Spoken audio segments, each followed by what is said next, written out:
काल। बच्चों, आज हम काल का अध्ययन करेंगे। काल किसे कहते हैं, सबसे पहले ये समझते हैं। काल का अर्थ है समय। हम जो भी कार्य करते हैं वे सभी कार्य इसी समय में होते हैं। कुछ कार्य बीते हुए समय में होते हैं, कुछ वर्तमान समय में और कुछ आने वाले समय में। अब आप कुछ चित्रों और वाक्य की सहायता से इसे समझिए। श्री कृष्ण ने कंस को मारा था। छात्र विद्यालय जा रहे हैं। अगले ओलंपिक गेम्स 2012 में लंदन में होंगे। बच्चों, इन वाक्यों में से पहले वाक्य की क्रिया मारा था से क्या पता चलता है? मैं बताती हूँ। पहले वाक्य की क्रिया मारा था से ये पता चलता है कि श्री कृष्ण द्वारा कंस को मारने की क्रिया पहले हो चुकी है। अतः इस क्रिया का काल भूतकाल है। दूसरे वाक्य की क्रिया जा रहे हैं से ये पता चलता है कि छात्र इसी समय विद्यालय जा रहे हैं। इस क्रिया का काल वर्तमान काल है।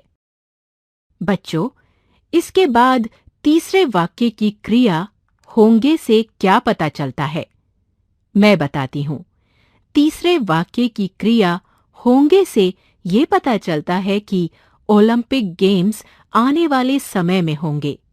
अतः इस क्रिया का काल भविष्यत काल है। अब आप समझ गए होंगे कि क्रिया के जिस रूप से उसके होने के समय का पता चलता है उसे काल कहते हैं। आइए अब काल के भेदों के बारे में पढ़ते हैं। क्या आपको मालूम है कि काल के कितने भेद हैं? काल के मुख्य 3 भेद होते हैं। पहला भूतकाल, दूसरा वर्तमान काल, तीसरा भविष्यत काल। पहला भूतकाल। बच्चों, क्रिया के जिस रूप से उसके बीते हुए समय में होने का पता चलता है उसे भूतकाल कहते हैं। जैसे माया ने गीत गाया। इस वाक्य में क्रिया गाया से ये स्पष्ट पता चल रहा है कि गाने की क्रिया पहले हो चुकी है। अतः यहाँ भूतकाल है। क्या आपको मालूम है कि भूतकाल के कितने भेद हैं? बच्चों, भूतकाल के 6 भेद होते हैं। भूतकाल का पहला भेद है क, सामान्य भूतकाल। क्रिया के जिस रूप से ये पता चलता है कि क्रिया सामान्य रूप से भूतकाल में हुई है उसे सामान्य भूतकाल कहते हैं। जैसे नौकरानी ने सब्जी काटी। इस वाक्य की क्रिया काटी से इस बात का पता चलता है कि सब्जी काटने की क्रिया सामान्य रूप से भूतकाल में हो चुकी है। अतः यहाँ सामान्य भूतकाल है। भूतकाल का दूसरा भेद है आसन्न भूतकाल। ख, आसन्न भूतकाल। भूतकाल की क्रिया के जिस रूप से ये पता चलता है कि क्रिया कुछ ही समय पहले हुई है उसे आसन्न भूतकाल कहते हैं। जैसे मैं चाय पीकर आया हूं। यहाँ क्रिया पीकर आया से ये पता चलता है कि चाय पीने की क्रिया अभी अभी कुछ देर पहले ही की गई है। अतः यहाँ आसन्न भूतकाल है। तीसरा भेद है ग, पूर्ण भूतकाल। भूतकाल की क्रिया के जिस रूप से ये पता चलता है कि क्रिया बहुत समय पहले पूरी हो चुकी है उसे पूर्ण भूतकाल कहते हैं। जैसे मुझे कक्षा 5 में श्री चंद्रशेखर वाजपेयी ने हिंदी पढ़ाई थी। बच्चों, इस वाक्य की क्रिया पढ़ाई थी से ये पता चलता है कि श्री चंद्रशेखर वाजपेयी द्वारा हिंदी पढ़ाने की क्रिया बहुत पहले पूरी की जा चुकी है। अतः यहाँ पूर्ण भूतकाल है। चौथा भेद है घ, अपूर्ण भूतकाल। घ, अपूर्ण भूतकाल। भूतकाल की क्रिया के जिस रूप से ये पता चलता है कि कार्य बीते समय में शुरू होकर बोलने वाले के समय तक हो रहा था, उसे अपूर्ण भूतकाल कहते हैं। जैसे बच्चे परीक्षा दे रहे थे। इस वाक्य में बच्चे परीक्षा दे रहे थे कि क्रिया दे रहे थे से ये ज्ञान होता है कि बच्चों द्वारा परीक्षा देने की क्रिया बीते समय में शुरू हुई थी, जो अभी तक चल रही है। अतः ये अपूर्ण भूतकाल है। पांचवां भेद है ड, संदिग्ध भूतकाल। ड, संदिग्ध भूतकाल। भूतकाल की क्रिया के जिस रूप से ये ज्ञात होता है कि वो भूतकाल में शायद पूरी नहीं हो पाई थी, उसे संदिग्ध भूतकाल कहते हैं। जैसे माँ खाना बना चुकी होंगी। बच्चों, इस वाक्य की क्रिया बना चुकी होंगी से ये ज्ञात होता है कि शायद माँ खाना बना चुकी होंगी, अर्थात खाना बन चुका होगा। इस बात में संदेह प्रकट हो रहा है, अतः यहाँ संदिग्ध भूतकाल है। छठा भेद है च, हेतु हेतुमद भूतकाल। च, हेतु हेतुमद भूतकाल। बच्चों, भूतकाल की क्रिया के जिस रूप से ये पता चले कि क्रिया किसी कारणवश पूरी नहीं हो पाई, अर्थात क्रिया पूरी नहीं हो पाने के पीछे कोई कारण था, उसे हेतु हेतुमद भूतकाल कहते हैं। जैसे यदि मेरे पास धन होता तो मैं व्यवसाय शुरू कर देता। इस वाक्य की क्रिया शुरू कर देता से ये पता चलता है कि बोलने वाला व्यवसाय इसलिए शुरू नहीं कर पाया क्योंकि उसके पास धन नहीं था, अर्थात व्यवसाय शुरू न होने के पीछे कारण था धन का न होना। अतः यहाँ हेतु हेतुमद भूतकाल है। अब आप भूतकाल को अच्छी तरह समझ गए होंगे, अतः अब हम वर्तमान काल पढ़ेंगे। दूसरा, वर्तमान काल।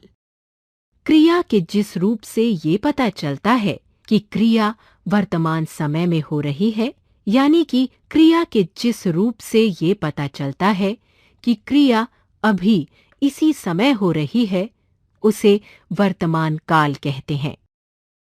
जैसे अध्यापिका छात्रों को पढ़ाती है। अध्यापिका छात्रों को पढ़ाती है। इस वाक्य की क्रिया पढ़ाती है से ये पता चलता है कि अध्यापिका छात्रों को वर्तमान में पढ़ाती है, अर्थात इस समय पढ़ाती है। अतः यहाँ वर्तमान काल है। क्या आपको मालूम है कि वर्तमान काल के भी भेद होते हैं? नहीं पता? कोई बात नहीं, मैं बताती हूँ। वर्तमान काल के 3 भेद हैं। क, सामान्य वर्तमान काल। क्रिया के जिस रूप से उसके सामान्य रूप से वर्तमान काल में होने का पता चलता है, उसे सामान्य वर्तमान काल कहते हैं।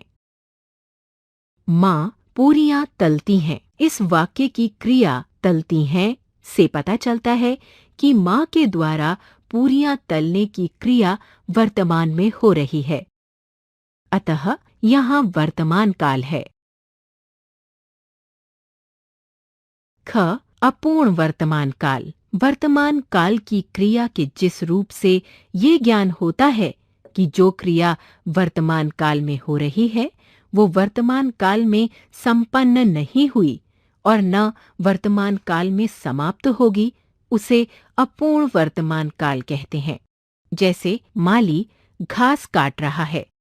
बच्चों, इस वाक्य माली घास काट रहा है में काट रहा है क्रिया से इस बात का पता चलता है कि माली इस समय घास काट जरूर रहा है, किंतु उसने घास काटना बहुत पहले शुरू कर दिया था तथा अभी और काटेगा, अतः ये अपूर्ण वर्तमान काल है। ग, संदिग्ध वर्तमान काल।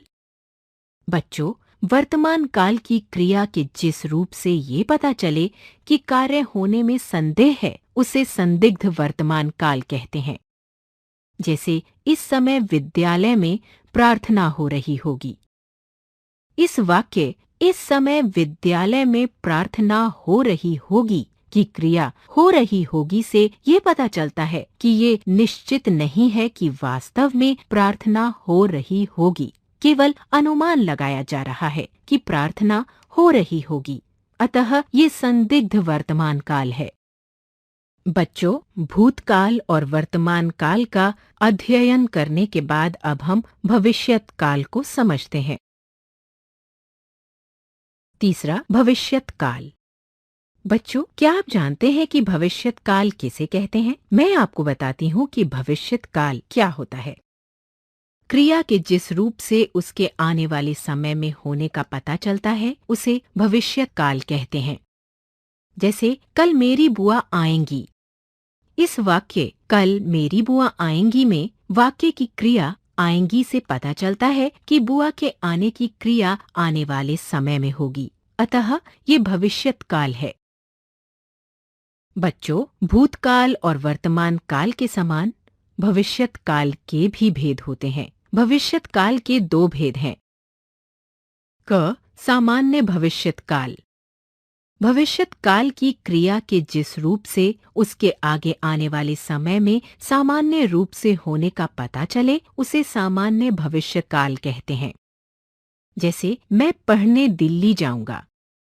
इस वाक्य मैं पढ़ने दिल्ली जाऊंगा की क्रिया जाऊंगा से ये पता चलता है कि दिल्ली जाने की क्रिया भविष्य में सामान्य रूप से होगी। अतः ये सामान्य भविष्यत काल है। ख. संभाव्य भविष्यत काल।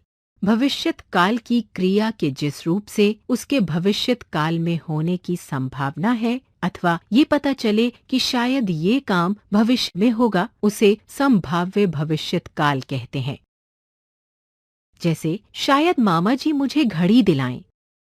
यहाँ दिलाएं क्रिया के द्वारा पता चलता है कि मामा जी भविष्य में घड़ी दिला सकते हैं। दिलाएंगे ही ये निश्चित नहीं है। अतः यहाँ पर संभाव्य भविष्यत काल है।